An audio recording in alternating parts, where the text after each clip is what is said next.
Welcome friends, मैं आपके सामने गौरव मिगलानी। हम पढ़ रहे हैं 12th क्लास की अकाउंटेंसी पार्टनरशिप का। हमारा ये वीडियो नंबर 129 है और जो चैप्टर हमारा कंटिन्यू चल रहा है रिटायरमेंट और डेथ ऑफ ए पार्टनर, उसका ये वीडियो नंबर 13 है। तो इस वीडियो में हमने दो प्रैक्टिकल क्वेश्चंस डिस्कस करने हैं, उनको हम सोल्व करेंगे। तो हम पहला प्रैक्टिकल क्वेश्चन देख लेते हैं। एबीसी तीन पार्टनर है, रेशो है इनका 2:1। सी फर्म में से रिटायर होकर जा रहा है। सी की रिटायरमेंट के टाइम पर हमारी बैलेंस शीट में ये सब डाटा शो हो रहा है। Journal reserve 60,000, profit and loss का क्रेडिट बैलेंस है 15,000, मतलब प्रॉफिट पार्टनर्स ने आपस में डिवाइड ही नहीं किया अब तक। वर्कमैन कंपनसेशन रिजर्व में 25,000 का बैलेंस है। स्टॉक 98,000, प्लांट 1,57,000, पेटेंट्स 25,000 के। एडजस्टमेंट में इन लोगों ने क्या डिसाइड किया है? सी की रिटायरमेंट के टाइम पर इन्होंने डिसाइड किया स्टॉक को 90,000 तक लेकर आना है। हालांकि स्टॉक देखिए कितना दिखाई दे रहा है, 98, कितने तक लेकर आना है? 90,000, मतलब हमको 8,000 का लॉस होने वाला है। प्लांट को हमने 17,000 से कम करना है। पेटेंट्स वैल्यूलेस हैं, पेटेंट्स की कोई वैल्यू है ही नहीं रियलिटी में। वर्कमैन कंपनसेशन रिजर्व के ऊपर कोई लाइबिलिटी नहीं है, मतलब किसी वर्कर को कोई चोट नहीं लगी, कोई क्लेम नहीं है, इसलिए वर्कमैन कंपनसेशन रिजर्व अगर पार्टनर्स बांटना चाहते हैं तो बांट लेंगे। तो हमको सी की रिटायरमेंट के टाइम पर ये डाटा हमारे पास जो गिवन है, इसकी हेल्प से हमको जर्नल एंट्रीज करके दिखाना है। तो सबसे पहले हम जर्नल एंट्री कर लेते हैं। पार्टनर्स को क्या क्या डिवाइड होने वाला है जिससे उनकी कैपिटल क्रेडिट होने वाली है। तो जर्नल रिजर्व हम बांट देते हैं, प्रॉफिट एंड लॉस का क्रेडिट बैलेंस है ये भी बांट देते हैं। वर्कमैन कंपनसेशन रिजर्व के ऊपर वैसे भी कोई क्लेम है नहीं, तो ये तीनों की तीनों आइटम्स हम क्या करेंगे, पार्टनर्स के अंदर 2:1 में डिवाइड कर देंगे।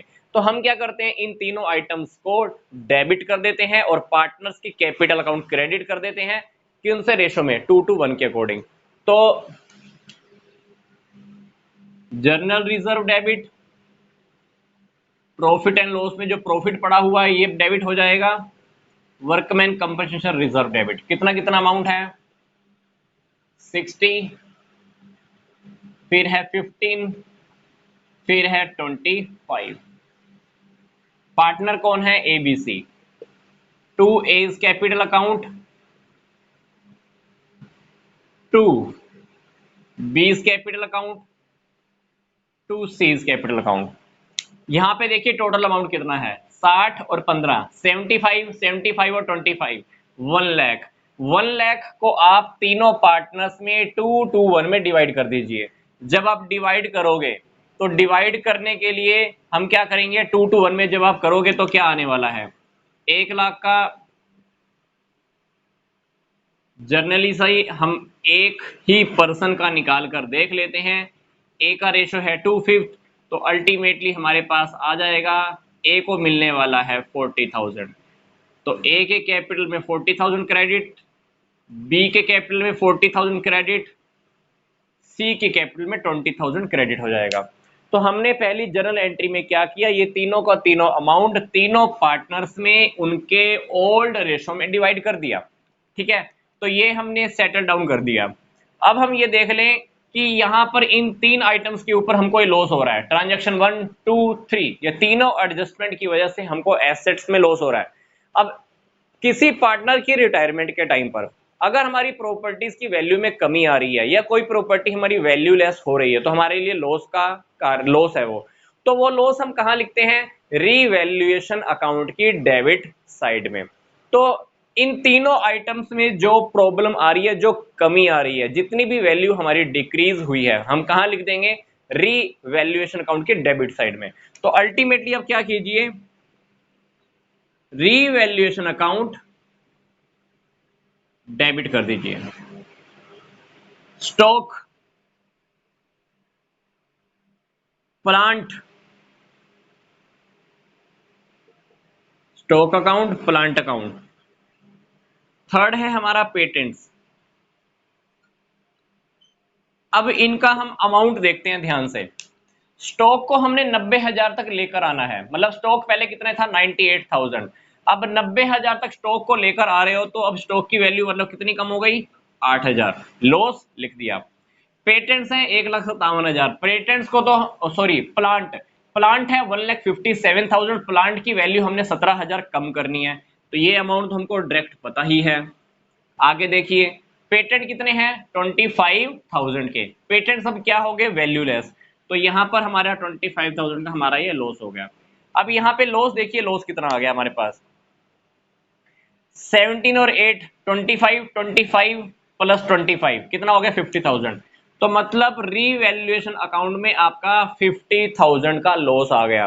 अब रीवैल्यूएशन अकाउंट में जब भी प्रॉफिट होता है हम पार्टनर्स में बांट देते हैं, जब भी लॉस होगा वो भी पार्टनर्स में डिवाइड कर देंगे।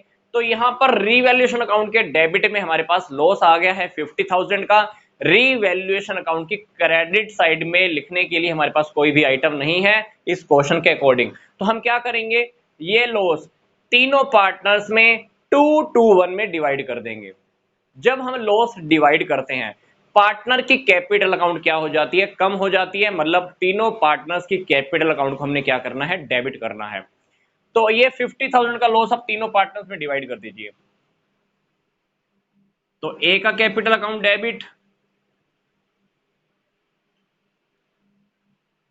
बी का कैपिटल अकाउंट डेबिट, सी का capital account debit, to revaluation account. Revaluation में कितना लॉस है 50,000 का। आप ये 50,000 का लॉस तीनों पार्टनर में 2-1 में डिवाइड कर दीजिए। इसके पास आएगा 20, 20 और 10।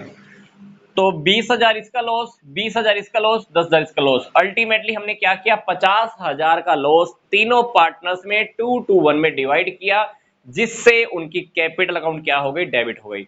इस क्वेश्चन के अंदर हमको बस रिटायरमेंट के टाइम पर जो भी जर्नल एंट्री हमसे बनती थी वही हमने करनी थी, सारी की सारी जर्नल एंट्री। तो पहली जर्नल एंट्री ये डिवाइड करने की, दूसरी जनरल एंट्री रीवैल्यूएशन अकाउंट को डेबिट करने की, तीसरी जनरल एंट्री रीवैल्यूएशन अकाउंट में जो लॉस हुआ हम पार्टनर्स में हमने क्या किया, उनके 2-1 के अंदर हमने डिवाइड कर दिया। अब हम एक क्वेश्चन और देखते हैं। एबीसी 3 पार्टनर है, इनका रेशो है 2-3-4। ए फर्म से रिटायर हो रहा है, फर्म की रिटायरमेंट के टाइम पर ए के जाने के बाद बी और सी ने डिसाइड किया कि हमारा रेशो होगा 2:1।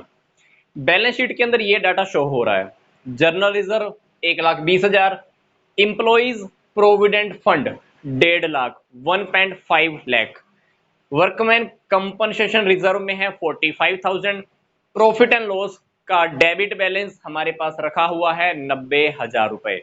हमको क्या करना है, 25% जर्नल रिजर्व का ट्रांसफर करना है इन्वेस्टमेंट फ्लक्चुएशन रिजर्व में, और वर्कमैन कंपनसेशन रिजर्व की अब हमको कोई जरूरत है ही नहीं। क्यों नहीं है, क्योंकि हमारे पास इसके ऊपर कोई क्लेम नहीं है। तो हमको इसकी भी जर्नल एंट्रीज करके दिखानी है। तो सबसे पहले हम जर्नल एंट्री क्या करते हैं, जर्नल रिजर्व की कर लेते हैं। जर्नल रिजर्व में से ध्यान रखना है कि हमने 25% IFR में ट्रांसफर करना है, मतलब इन्वेस्टमेंट फ्लक्चुएशन रिजर्व में। तो आप क्या कीजिए, जर्नल रिजर्व को डेबिट कर दीजिए। कितना अमाउंट है 1,20,000